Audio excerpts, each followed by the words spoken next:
And welcome back to another Econ podcast with Mr. Hagan. On this Econ podcast, we're going to continue to talk about retirement accounts and how they affect taxes and your total returns. Before we do, I just want to remind all viewers that this is not designed to give investment advice or tax advice. Its purpose is educational only. This video and other videos in this playlist are designed to teach about different retirement accounts. If you want investment advice, if you want tax advice, please see a professional.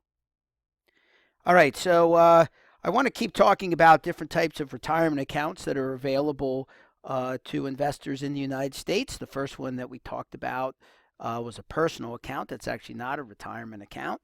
It's one way to invest your money. A second way is inside of a traditional IRA. A third way is inside of a Roth IRA. And now the next one we're going to talk about on this video is what is called a 401k, or for some of you, what is called a 403b.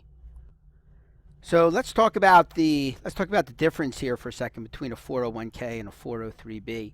A 401k, that's probably the one, if you pay any attention to this kind of financial stuff, that you've probably heard of.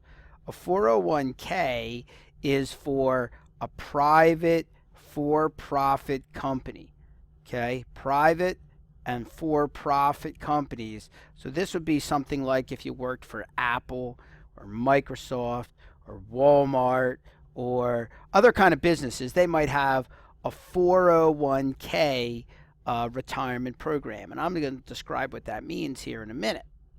A 403b, on the other hand, a 403b is typically going to be for non-profit.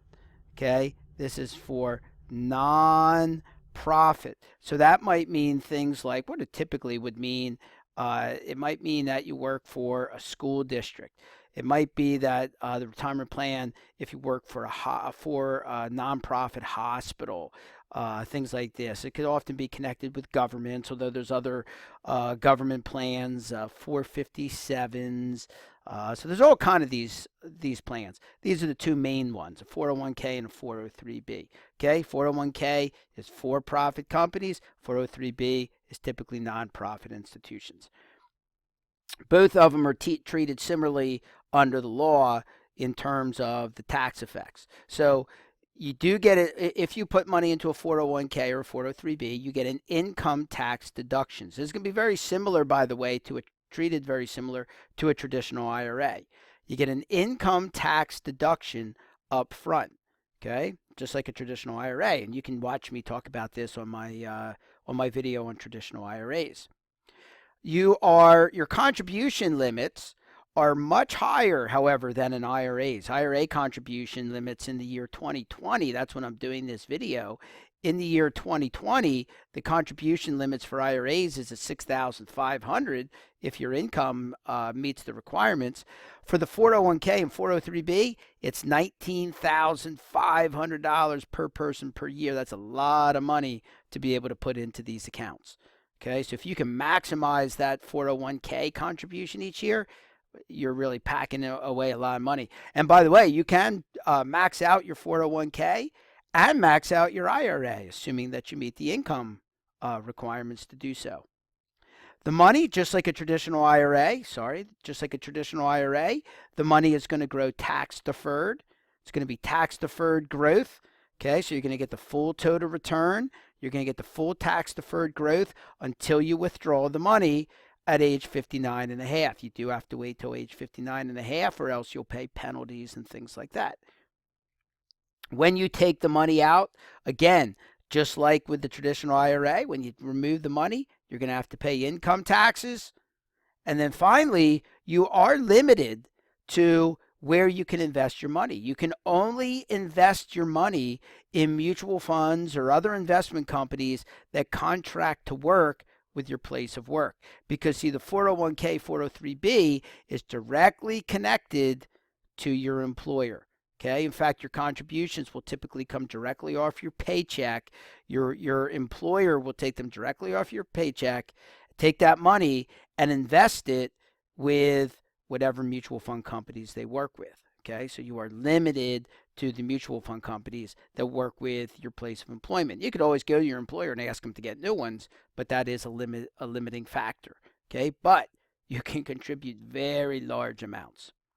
All right, how's this going to be treated mathematically? Mathematically, it's going to be treated just like a traditional IRA. There's going to be 3 steps.